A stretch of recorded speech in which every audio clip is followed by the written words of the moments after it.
पिछले कल हमने पावर वर्सेस ओमेगा का जो एक्सप्रेशन है और उसका जो ग्राफ है वो हमने प्लॉट किया था। तो variation of average power with the driving force frequency, तो पहले तो हमने एवरेज पावर के लिए एक्सप्रेशन ड्राइव किया था। जो एवरेज पावर का एक्सप्रेशन हमारे पास होता है एफ नॉट का square by 2 ZM cos of I. तो ये एवरेज पावर के लिए एक्सप्रेशन हमारे पास आता है। लेकिन हमें पता था कि टेंजेंट ऑफ आई जो है omega M minus S by omega divide by r होता है। तो यहाँ पे हमने ट्रिग्नोमेट्री का यूज़ करके टेंजेंट फाई हमें पता था, हमने कॉस फाई निकाला। तो हमें पता है कि tangent phi perpendicular upon base होता है। तो अगर हम एक राइट एंगल ट्रायंगल वहाँ पे बनाएं तो परपेंडिकुलर हम लिखें omega M minus S by omega और बेस हम लिखें आर। तो हम हाइपोटेन्यूज को यहाँ पे निकाल लेते हैं। तो इसलिए जब तीनों हमारे पास आ गए, बेस भी, परपेंडिकुलर भी और हाइपोटेन्यूज भी, तो उसके बाद हम कोई भी angle cos, sine, tangent, cot कोई भी निकाल सकते हैं। इसलिए अब हम कॉस ऑफ फाई भी निकाल सकते हैं। तो कॉस ऑफ फाई हमारे पास होता है बेस अपॉन हाइपोटेन्यूज।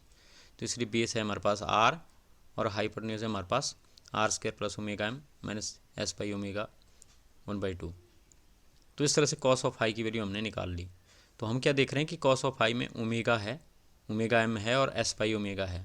तो पहले हम क्या करेंगे, variation of omega with phi करेंगे, मतलब कॉस फाई में, मतलब जो वेरिएशन के लिए हम यहाँ पे यूज़ करेंगे वो इस जो कॉस फाई का एक्सप्रेशन है उसको यूज़ करेंगे। तो ये हमने कल कर लिया था कि ओमेगा 10 to 0 है। तो जो थर्ड टर्म है वो डोमिनेट करेगी। तो ओमेगा फिर हमारे पास ऊपर जाएगा। तो ओमेगा ऊपर जाएगा तो हम यहाँ पे फाई ओमेगा 10 to 0 ले रहे हैं। तो इसलिए जो कॉस ऑफ फाई भी है वो भी हमारे पास 0 आएगा। तो जब कॉस ऑफ फाई 0 आ गया तो हम यहाँ एवरेज पावर में पुट करेंगे। तो वो 0 हो गया तो एवरेज पावर भी 0 हो जाएगी। उसी तरह से हम इसका नेक्स्ट केस किया करेंगे कि ओमेगा 10 to ∞ लेंगे। तो ओमेगा 10 to ∞ लेंगे तो ओमेगा एम हमारे पास जो इन्फिनिटी हो जाएगा। तो something by infinity 0 cos phi again हमारे पास जो 0 आएगा जब हम ओमेगा फाई।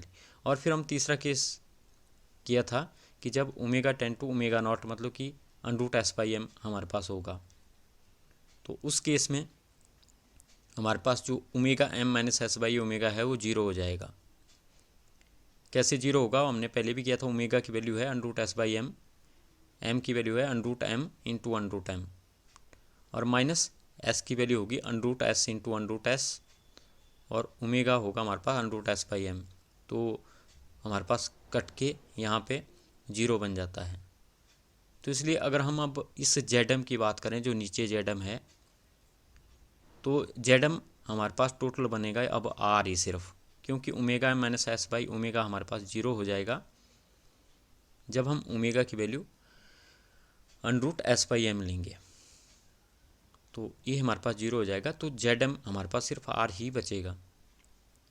तो ये चीज़ यहाँ पे नोट करने वाली थी। तो इसलिए हम क्या बोलते हैं कि जेडम की वैल्यू हमारे पास आर हो जाएगी। तो जेडम की वैल्यू हमारे पास आर होगी, लेकिन कॉस ऑफ फाई हमारे पास कितना बनेगा, r/r, जो कि 1 होगा। तो इसलिए पावर, एवरेज पावर के एक्सप्रेशन में कॉस ऑफ फाई 1 आएगा और यहाँ पे f naught square divided by 2 ZM आएगा, क्योंकि जब हमने omega equal to omega naught लिया √s/m, तो उस केस में जेडम हमारे पास क्या बन गया, आर के बराबर। जेडम हमारे पास आर के बराबर बन गया। तो इसलिए हम यहाँ पे जेडम की जगह आर लिखेंगे। तो पी मैक्सिमम हमारे पास आएगा, मतलब पी एवरेज मैक्सिमम। तो मैक्सिमम पावर हमारे पास आएगी। तो उस केस में यहाँ पे कॉस फाई हमारे पास 1 होगा। तो उस केस में जो जेडम है वो भी हमारे पास आर के बराबर ही बचेगा। तो यहाँ पे f naught square divided bye 2r हमारे पास पी एवरेज आएगी। कब, जब हमने ओमेगा को ओमेगा नॉट लिया। लेकिन ये पी एवरेज मैक्सिमम भी होगी। क्यों मैक्सिमम होगी, क्योंकि कॉस ऑफ फाई आपका यहाँ पे 1 आ रहा है। कॉस ऑफ फाई r/r 1 आ रहा है। तो cos of phi 1 maximum value होती है। तो इसलिए पी एवरेज की भी मैक्सिमम वैल्यू हमारे पास यहाँ पे आएगी। और इसका ग्राफ इस तरह से हम प्लॉट कर सकते हैं कि ओमेगा 0 है तो पी एवरेज 0, ओमेगा नॉट है तो P average F not square upon 2r, और ओमेगा अगर हमारे पास इन्फिनिटी है तो उस केस में अगेन पी एवरेज 0। फिर इसके बाद हमारे पास नेक्स्ट आर्टिकल है total energy dissipated over one cycle और वन टाइम पीरियड। तो वन टाइम पीरियड जब हम लेते हैं उसको हम एक साइकिल भी बोलते हैं, क्योंकि जो ऑसिलेशंस है वो आपकी एक कंप्लीट हो जाती है पूरी, और एक ऑसिलेशन को कंप्लीट होने में जितना टाइम लगता है उसको हम वन टाइम पीरियड बोलते हैं। एक साइकिल का मतलब एक ऑसिलेशन कंप्लीट। तो हमारे पास बोलता है कि एक ऑसिलेशन में या एक साइकिल में या एक टाइम पीरियड में हमारे पास कितनी एनर्जी डिसिपेटेड होती है उसको हम यहाँ पे देखेंगे। तो बोलता हमारे पास जो एनर्जी डिसिपेशन का फॉर्मूला है वो हमारे पास है energy dissipated equal to p average multiply by time, क्योंकि एनर्जी, पावर और टाइम का हमारे पास ये रिलेशन होता है। पावर हमारे पास होती है एनर्जी अपॉन टाइम, लेकिन यहाँ पे हम एवरेज पावर की बात कर रहे हैं तो इसलिए energy dissipated equal to p average multiply by time. Average power कौन सी? एक टाइम पीरियड में, एक टाइम पीरियड के अंदर जो एवरेज पावर है हमारी हम उसको ले रहे हैं। तो अगर पावर हमारे पास एनर्जी अपॉन टाइम होती है तो एनर्जी हमारे पास average P average multiply by time हमारे पास होगी। तो इसलिए जो एनर्जी डिसिपेशन हमारे पास होगा ऑसिलेटर का वो P average multiply by time के बराबर हमारे पास होगा।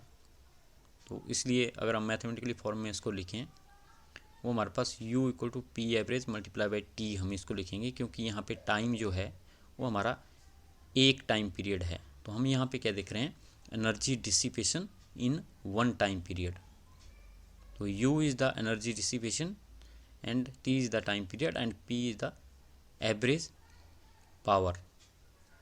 लेकिन अभी हमने एक्सप्रेशन निकाला था कि हमारे पास जो एवरेज पावर होती है वो एफ नॉट का square by 2 ZM cos of I हमारे पास होती है। यहाँ पे हम इसको देख सकते हैं, जो पी एवरेज का एक्सप्रेशन होता है एफ नॉट का square 2 ZM cos of I हमारे पास होता है। लेकिन पिछले ही आर्टिकल में मैंने बात की थी जो कॉस ऑफ आई होता है हमारे पास वो आर बाई ZM भी हम उसको लिखते हैं। तो कॉस ऑफ आई को हम आर बाई ZM भी लिखते हैं, क्योंकि यहाँ पे अगर ये पूरा जो एक्सप्रेशन डिनोमिनेटर में है इसको हम ZM भी बोलते हैं।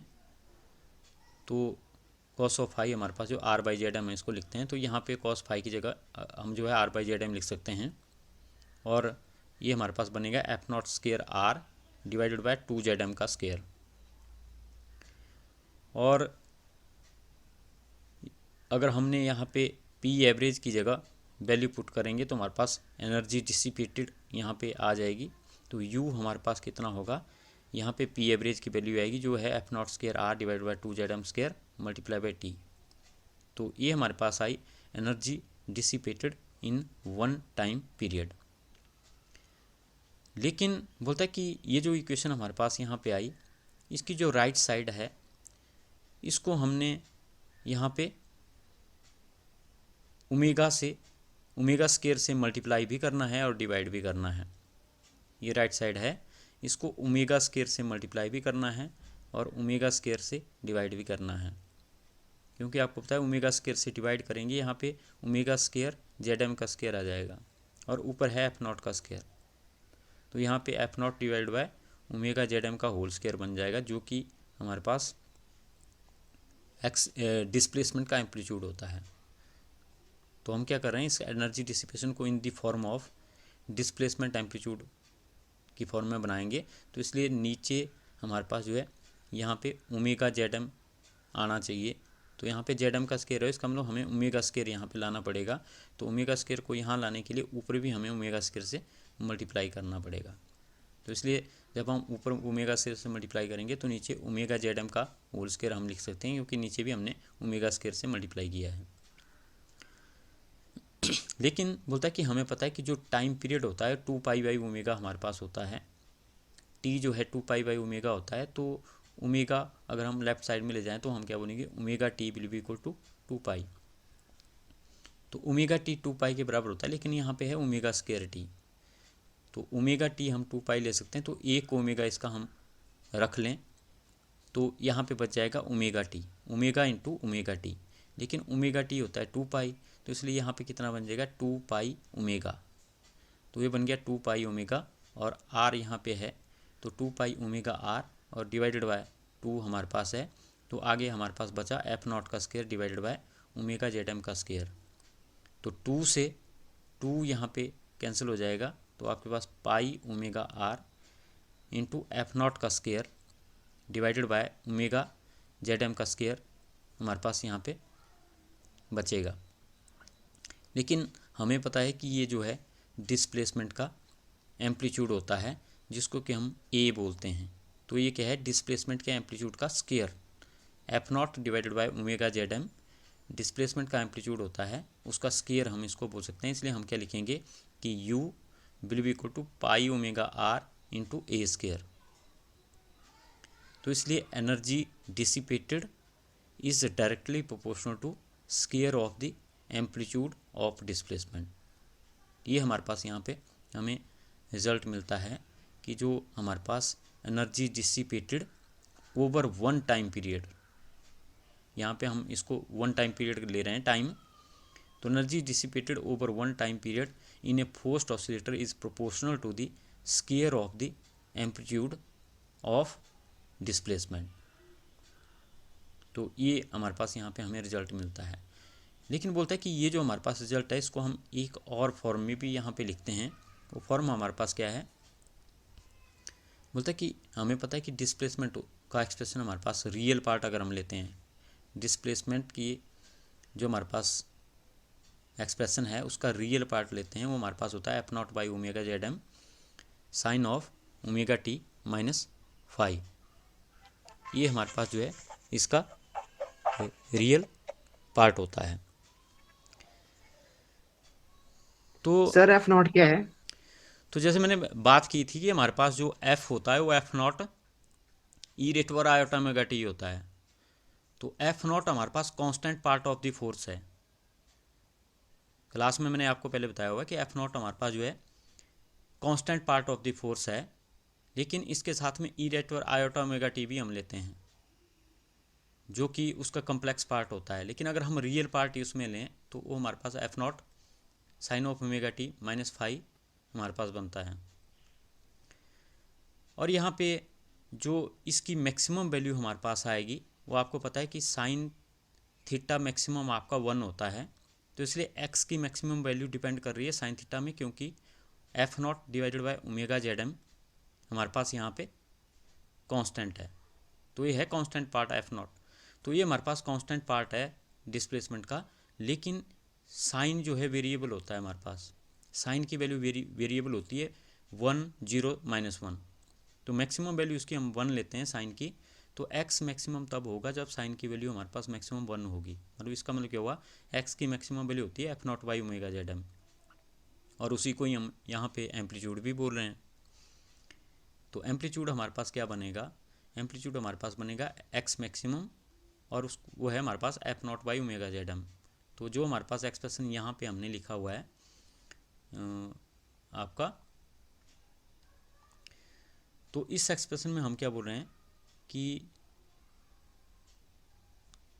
जो हमारे पास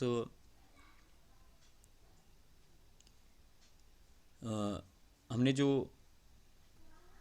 U लिखा हुआ है energy dissipated over one time period, वो हमने लिखा है pi omega r a square, लेकिन ए हम बोल रहे हैं कि it is the maximum value of the x displacement, तो इसलिए हम इसकी जगह एक्स मैक्सिमम का स्क्वायर भी लिख सकते हैं। तो वही इन्होंने यहाँ पे किया हुआ है कि U can be written as pi omega r x maximum का स्क्वायर। तो ये हमारे पास एक्सप्रेशन हो गया energy dissipated over one time period, तो जो कि मैक्सिमम डिस्प्लेसमेंट पे डिपेंड करता है, मतलब कि एम्पलीट्यूड, क्योंकि मैक्सिमम डिस्प्लेसमेंट को एम्पलीट्यूड भी बोलते हैं, तो इसकी जगह हम या तो ए स्क्वायर लिख सकते हैं या एक्स मैक्सिमम का स्क्वायर लिख सकते हैं। फिर इसके बाद हमारे पास नेक्स्ट आर्टिकल है that is average work done पर सेकेंड अगेंस्ट द रेजिस्टिव और डैम्पिंग और फ्रिक्शनल। तो जैसे कि हमें पता है कि कोई भी ऑसिलेटर है जब वो मूव करता है तो जो रेजिस्टिव या डिसिपेटिव फोर्सेज होती है वो उसको स्टॉप करने का काम करती है, लेकिन ऑसिलेटर फिर भी मूव करता है, तो इसलिए हम क्या बोलते हैं कि जो काम करता है वो आपको ऑसिलेटर को करना पड़ता है अगेंस्ट दी रेजिस्टिव और डैम्पिंग फोर्स और फ्रिक्शनल फोर्स। तो वो वर्क हम निकालेंगे कि ऑसिलेटर जो है कितना काम करता है अगेंस्ट दी रेजिस्टिव और डैम्पिंग फोर्स, लेकिन वो वर्क हम निकालेंगे एवरेज वर्क डन। तो एवरेज वर्क डन पर सेकेंड अगेंस्ट द रेजिस्टिव और डैम्पिंग और फ्रिक्शनल फोर्स, उसके लिए एक्सप्रेशन है। तो बोलता है हमें पहले पता है जब हमने डैम्प्ड ऑसिलेटर किया था तो उस केस में जो डैम्पिंग फोर्स का एक्सप्रेशन होता था वो हमारे पास होता है r into D x by D t. और ये डैम्पिंग फोर्स जो है हमारे पास नेगेटिव होती है, लेकिन हमने सिर्फ यहाँ पे फोर्स लिखी हुई है कि डैम्पिंग फोर्स हमारे पास R D x by D T होती है और D x by D T को हम वेलोसिटी बोलते हैं। तो बोलता है जितनी ज़्यादा ऑसिलेटर की वेलोसिटी होगी उतनी ही ज़्यादा ये डैम्पिंग फोर्स हमारे पास होती है। तो मैंने एग्जांपल भी देते हैं कि जैसे ऑसिलेटर मूव करता है तो जितनी स्पीड से कोई बॉडी मूव करती है तो जो फ्रिक्शनल फोर्स एयर, तो वो डैम्पिंग फोर्स हमारे पास, तो इसलिए हम क्या बोलते हैं कि damping force are D x by D T होती है। तो जितनी ज़्यादा वेलोसिटी होगी उतनी ही ज़्यादा डैम्पिंग फोर्स या मतलब जो फोर्स ऑसिलेटर को मूव होने से रोकती है वो फोर्स उतनी ज़्यादा लगती है, लेकिन उसकी जो डायरेक्शन होती है अपोजिट हमारे पास होती है। ये चीज़ हमने पहले भी डिस्कस की हुई है। तो बोलता है कि अगर हम वर्क डन की बात करें तो वर्क डन हमारे पास क्या होता है, अगर ऑसिलेटर काम कर रहा है और वो डी एक्स डिस्टेंस से ऑसिलेटर जो डिस्प्लेस हो रहा है, तो उस केस में ऑसिलेटर जो डी एक्स डिस्टेंस या डिस्प्लेसमेंट करेगा तो उसमें वो वर्क डन करेगा हमारे पास D W equal to F D into D X. तो यहाँ पे एफ डी हमने लिखा हुआ डैम्पिंग फोर्स के, क्योंकि ये जो फोर्स के अगेंस्ट जो है हम काम कर रहे हैं तो work is done against the damping force. तो इसलिए D W D will be work done against the damping force if we are displacing the oscillator through distance D X. तो डी डब्ल्यू हमारे पास F D into D X हमारे पास होगा और इसको हम लिखेंगे R into D x by D T. तो एफ डी की जगह हमने लिखा R into D x by D t और आगे हमारे पास डी एक्स है। तो इस केस में हम क्या बोलेंगे कि हमारे पास जो d W d by D t होता है उसको हम पावर बोलते हैं।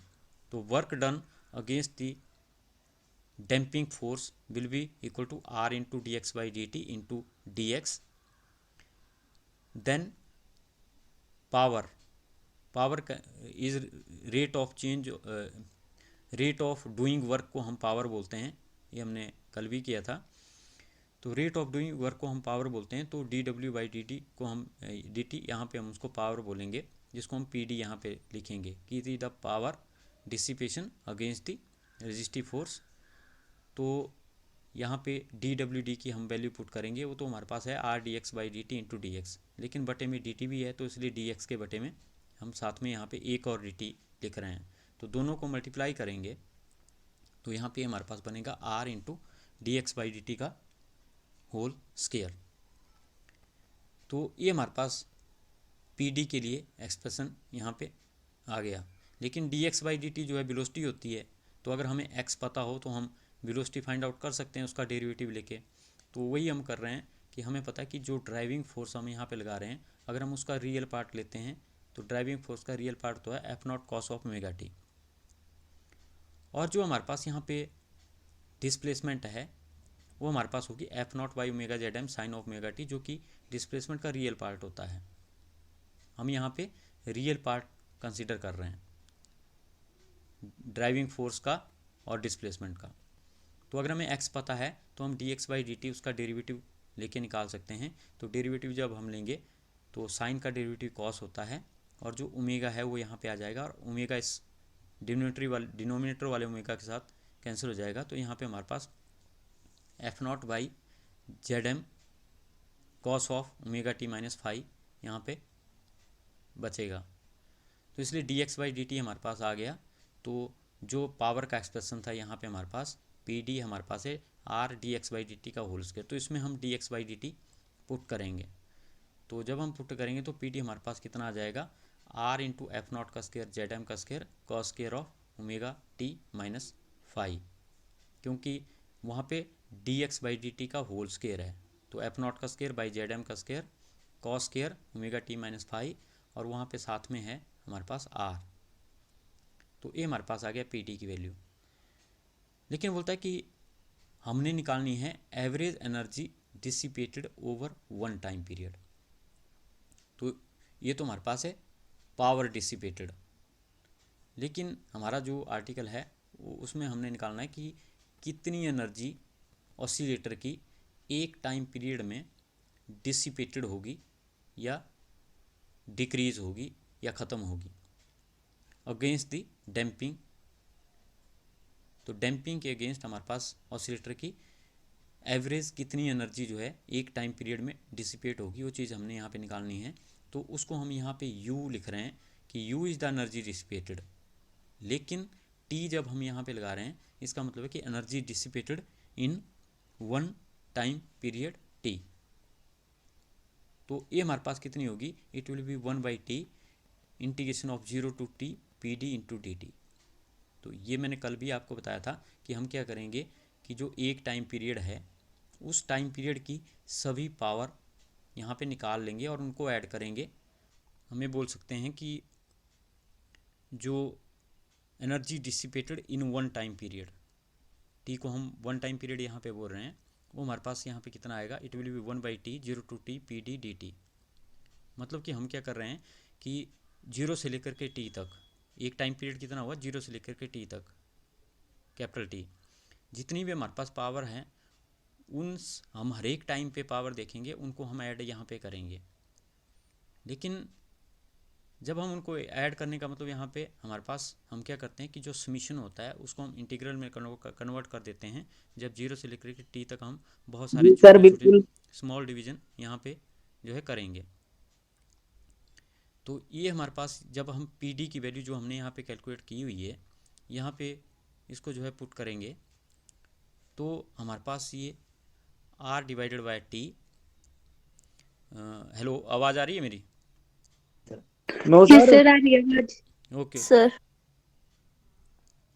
तो यहाँ पे जो हमारे पास पी डी की वैल्यू है, हेलो सर आ रही आवाज़, आप कंटिन्यू रखिए। ठीक है ओके। तो ध्यान रखें कुछ अननेसेसरी बीच में ना बोलें, क्योंकि मैं रिकॉर्डिंग भी साथ में कर रहा हूँ तो पता लग जाएगा जो बाद में अननेसेसरी चीज़ें यहाँ पे बोल रहा है।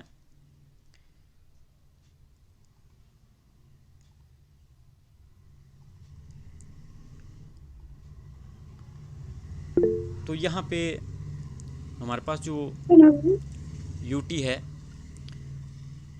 पी की वैल्यू पुट करेंगे तो हमारे पास यहाँ पे R/T 0 to T F not का square by Z M square cos square omega T minus five हमारे पास आ जाएगा। तो जो R है वो हमने बाहर ले लिया क्योंकि R यहाँ पे हमारे पास डैम्पिंग कांस्टेंट है और T भी हमारे पास एक T से हमने इसको डिवाइड किया हुआ है। जो एफ नॉट का square by Z M square है वो भी हमारे पास बाहर यहाँ पे आ जाएगा। तो अंदर हमारे पास बचेगा सिर्फ cos square omega T minus five into D t, और हमें पता है कि cos square omega T minus five 1 plus cos of 2 omega T minus 5/2 होता है। क्योंकि ये कल भी हमने डिस्कस किया था इसको कि कॉस ऑफ 2 थीटा हमारे पास जो है 2 कॉस स्क्वायर थीटा माइनस 1 होता है। तो हम कॉस स्क्वायर थीटा उससे निकाल लेते हैं, वो हमारे पास 1 plus cos 2 omega T minus 5 divided by 2 into D T हमारे पास होता है। तो ये हमारे पास यहाँ पे आर एफ नॉट का square divided by 2T z M का स्क्वायर हमारे पास होता है। तो यहाँ पे 0 to T 1 plus cos of 2 omega t cos 5 plus sine of 2 omega t sine 5 into D T हमारे पास आएगा। क्योंकि इसके दो पार्ट है इंटीग्रल के, एक है 1/2 इंटू डी टी और दूसरा पार्ट है हमारे पास cos of 2 omega T minus 5/2। लेकिन कॉस का डेरिवेटिव हमारे पास जो है सॉरी यहाँ पे कॉस को हम यहाँ पे ओपन कर देंगे तो ये हमारे पास बनेगा cos of 2 omega T minus cos of तो ये हमारे पास cos of A minus B हमारे पास बनेगा। लेकिन cos of A minus B का फॉर्मूला हमारे पास cos A cos B plus sine A sine B हमारे पास होता है। तो जब हम इसको यहाँ पे पुट करेंगे तो यहाँ पे पहला पार्ट तो हमारे पास 1/2 इंटू डी टी आ जाएगा और 2 भी हम बाहर निकाल लेंगे तो अंदर हमारे पास 1 नहीं बचेगा। लेकिन ये दो पार्ट जो है हमारे पास, इनका इंटीग्रल हमारे पास जो है यहाँ पे इन दोनों पार्ट का इंटीग्रल जो है 0 आएगा, क्योंकि हमें पता है कि कॉस फंक्शन और साइन फंक्शन दोनों, कॉस फंक्शन हमारे पास एक इवन फंक्शन होता है और साइन फंक्शन हमारे पास ऑड फंक्शन होता है। तो इवन और ऑड फंक्शन का जब हम डेरिवेटिव 0 टू टी लेते हैं तो वो हमारे पास 0 होता है। तो इसलिए ये दोनों यहाँ पे ख़त्म हो जाएंगे, तो हमारे पास यहाँ पे सिर्फ 0 to T into D T ही हमारे पास बचेगा। और हमारे पास जो यू टी बचेगा, मतलब कि energy dissipated in one time period बचेगा, वो हमारे पास आर एफ नॉट का square divided by 2 T Z M का स्क्वायर, टी का 1 का डेरिवेटिव हमने लिया, सॉरी 1 का इंटीग्रल हमने लिया, वो हमारे पास हुआ टी, तो वो लिमिट हमने पुट की 0 टू टी। और यहाँ पे ये हमारे पास आर एफ नॉट का square divided by 2 T Z M का स्क्वायर इंटू टी हमारे पास बनेगा जब लिमिट पुट करेंगे। तो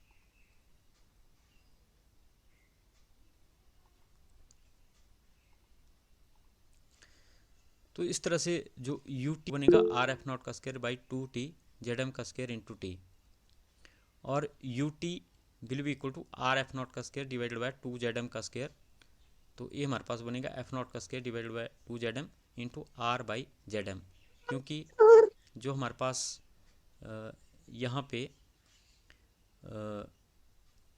जो F not by Z M का स्क्वायर है और जो हमारे पास आर है बटे में हमारे पास जेड एम का स्क्वायर है, तो एक जेड एम हम अलग रख लेंगे और एक हम आर के बटे में रख लेंगे। तो आर बाई जेड एम हमारे पास कॉस ऑफ आई होता है।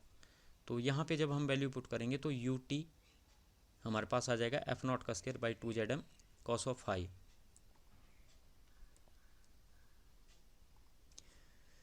तो इसलिए हमारे पास जो यू टी है तो ये हमारे पास आ जाएगी energy dissipated in one time period, it will be equal to f not का स्क्वायर बाई 2 जेड एम और आर बाई जेड एम हमारे पास हो गया कॉस ऑफ आई। तो ये हमारे पास कॉस ऑफ आई यहाँ पे आ जाएगा। तो इसलिए हम क्या बोलेंगे कि energy dissipated in one time period will be equal to average power. और ये हमने शुरू में भी एक्सप्रेशन लिखा था कि हमारे पास पी एवरेज का एक्सप्रेशन होता है, वो यही हमारे पास होता है। अगर आप स्टार्टिंग में देखें इसको तो पी एवरेज का एक्सप्रेशन एफ नॉट का square by 2 Z M cos of I हमारे पास होता है। तो ये हमारे पास यहाँ पे इस तरह से ये एक्सप्रेशन हमारे पास यहाँ पे बना। तो इसलिए हम क्या बोलते हैं कि average energy dissipated against the frictional force और damping force is equal to power supplied by the driving force. तो ये हमारे पास पी एवरेज का एक्सप्रेशन होता है। तो इस बेस पे हम क्या बोल सकते हैं कि energy dissipated in one time period is equal to average power supplied by the driving force, जो कि हमारे पास पी एवरेज है। तो ये एक्सप्रेशन हमारे पास यहाँ पे, तो कई बार पेपर एग्जाम में क्वेश्चन पूछा जाता है कि शो करो या प्रूव करो कि हमारे पास जो energy dissipated in one time period होती है वो हमारे पास average power supplied by the driving force हमारे पास होती है। तो इस तरह से ये हमारे पास इसका एक्सप्रेशन है। फिर नेक्स्ट आर्टिकल है हमारे पास, बहुत इंपॉर्टेंट आर्टिकल है आपका, दैट इज़ बैंडविड्थ। तो बैंडविड्थ क्या होती है, तो एक्सप्रेशन फॉर द बैंडविड्थ यहाँ पे फाइंड आउट करने के लिए हमारे पास पेपर में आता है। तो मैक्सिमम टाइम ये क्वेश्चन जो है पेपर में पूछा जाता है कि बैंडविड्थ हमारे पास क्या होती है। तो होता है, हमने पहले पढ़ा हुआ है कि हमारे पास जब हम ओमेगा वेरी करते हैं तो एवरेज पावर हमारे पास जो किस तरह से वेरी करती है।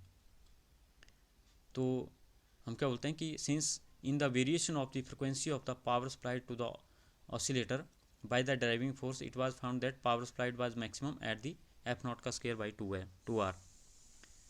तो पावर वर्सेस ओमेगा का हमने प्लॉट किया था और हमने क्या देखा था कि जो हमारे पास पावर वर्सेस ओमेगा का प्लॉट था उसमें मैक्सिमा हमारे पास जो F naught square by 2r पे आता था, और वो फ्रिक्वेंसी होती थी हमारे पास जो नेचुरल फ्रिक्वेंसी होती थी omega equal to omega naught.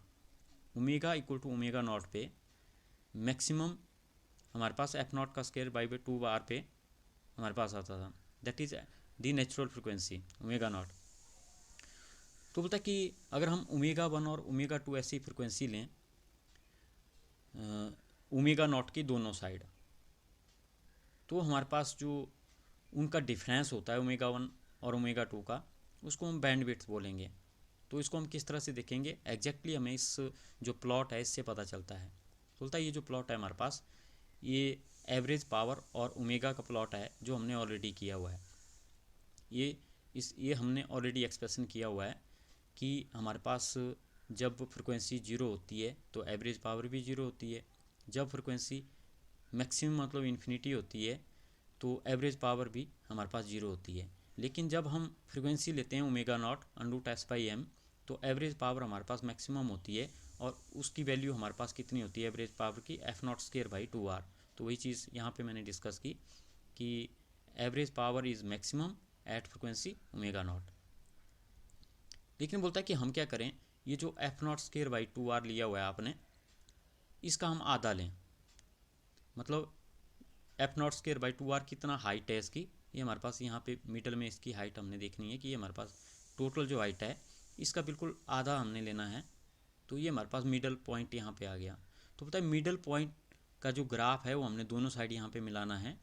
तो जहाँ पे ये लाइन आपकी दोनों साइड मिलेगी वहाँ से हमने नीचे को परपेंडिकुलर ड्रा करना है, लेफ़्ट साइड में भी और राइट साइड में भी। तो बोलता है जो लेफ़्ट साइड वाली फ्रिक्वेंसी यहाँ पे मान लो ये पॉइंट, ये लाइन आपकी यहाँ पे मिली, तो इस पॉइंट पे जो फ्रिक्वेंसी होगी उसको हम ओमेगा 1 बोलेंगे, और राइट साइड से ऊपर से जो परपेंडिकुलर आया वो यहाँ पे मिलेगा, तो वो हमारे पास जो फ्रिक्वेंसी होगी वो हमारे पास ओमेगा 2 यहाँ पे होगी।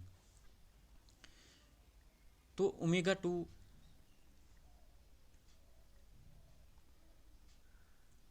हमारे पास जो फ्रिक्वेंसी है इनका जो डिफरेंस है ओमेगा 2 माइनस ओमेगा 1, इसको हम बैंडविड्थ बोलते हैं। तो ओमेगा 2 माइनस ओमेगा 1 को हम माइनस करेंगे तो ये हमारे पास, इसको हम बैंडविड्थ बोलते हैं। तो अगर हम इसको थियोरेटिकली बताएंगे तो हम कैसे बोलेंगे कि bandwidth is defined as the difference between frequencies of the driving force.